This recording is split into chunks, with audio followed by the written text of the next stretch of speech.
I just got back from a trip to Miami. Went and visited a friend of my wife's, and they played trombone together. I did not bring my video camera, but I did have my Sony Cyber Shot with me. There's a picture of it right here.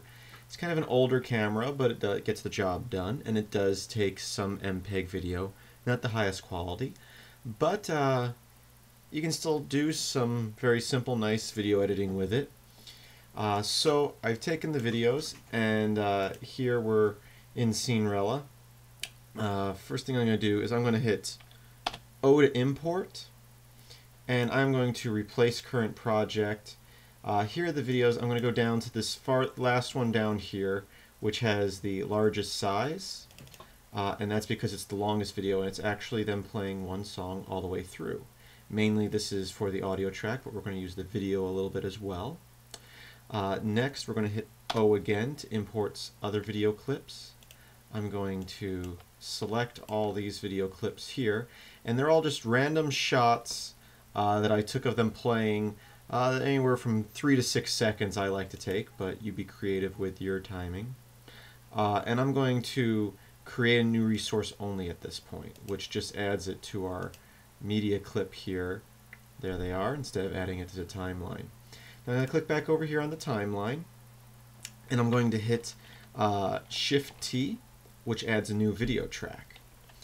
So now I'm going to start selecting some videos over here, skipping the first one because that's our long one down here. You can tell by the name, plus it's the order we imported in. I'm going to select 3 or 4. I'm going to go a few seconds into the video here, and then I'm just going to right click and hit paste, and it pastes those videos into that clip. Hit Z to undo that. Turn off the these two tracks, so turn off the two little red dots there. Also, we'll try adding the audio in there, and the audio will get all screwed up like I just did a second ago.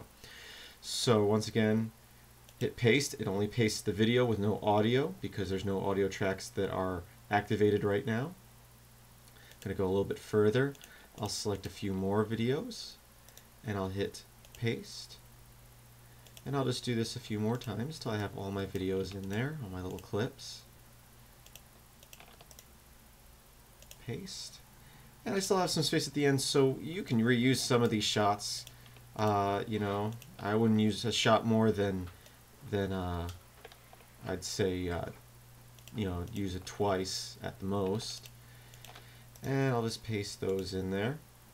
So now we've got our main track, and what a lot of people would call B-roll, which I don't like calling it B-roll because that would imply that it's kind of like extra shots, where for me it's the majority of my shots. In some cases I wouldn't even use the video down here at the bottom. The only reason I'm doing that is because I didn't get enough of these other shots. So at this point, next thing we can do is we can turn off that track and turn these two on, and actually I'm going to hit Control T, which adds a new audio track. And what I'm going to do is I'm going to select this. I'm going to hit, actually probably the best way to do this is just click back here to where we get the beginning of the track, turn off those two tracks, and I will paste in this original video. Now the reason I'm doing that, you don't have to do that, but if you're going to export in certain formats such as raw DV, you need stereo audio tracks, and I only had mono going there. We can check here on that's going to be the left channel. I'm sorry, that was going to be the right channel, this is going to be the left channel. Good. And the reason there was only one audio track was because my Sony Cyber Shot only records things in mono. Only thing really left to do is turn on these tracks here, and I'm going to have the video fade in. So we're going to use the bands here, and we'll fade it in, fade it out, and then we'll do the same with the audio. Fade it in, fade it out, and now you can watch some of it.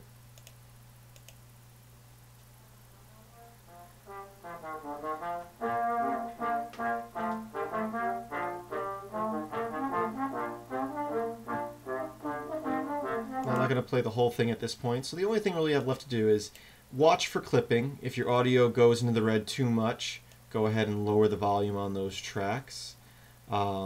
And also any video clips that might be a little dark, you can adjust the brightness and contrast. Also, look for certain shots like this shot here is very close to my main shot, so you wouldn't want to go from one of those to another. I'll show you what I'm talking about here. I will turn on this track. I'll delete this clip here. Now if you see, if we were to go from this shot to this shot, it may look a little funny because they're so similar. You want your shots to go from, you know, far away shots to closer up shots, or a close-up shot of something to a close-up shot of something else. You don't want to go from a similar shot to a similar shot, especially in a case like this, because especially since the audio isn't necessarily exactly what they're playing there, but in most cases you won't notice that they're not actually playing exactly the same notes as what you're hearing. And I also try, you see in a lot of shots such as this one, I try to put like something in front of the instrument, such as their music sheets here, so it makes it a little less noticeable that the audio that you're hearing isn't exactly what you're seeing. So that's how I edit a simple little video of people playing instruments, and so at this point just save it and render it out. And I'll post my final copy here on YouTube, and you'll see the link right about now on the video. And I hope you enjoyed it. Visit filmsbychris.com for more videos and tutorials like this.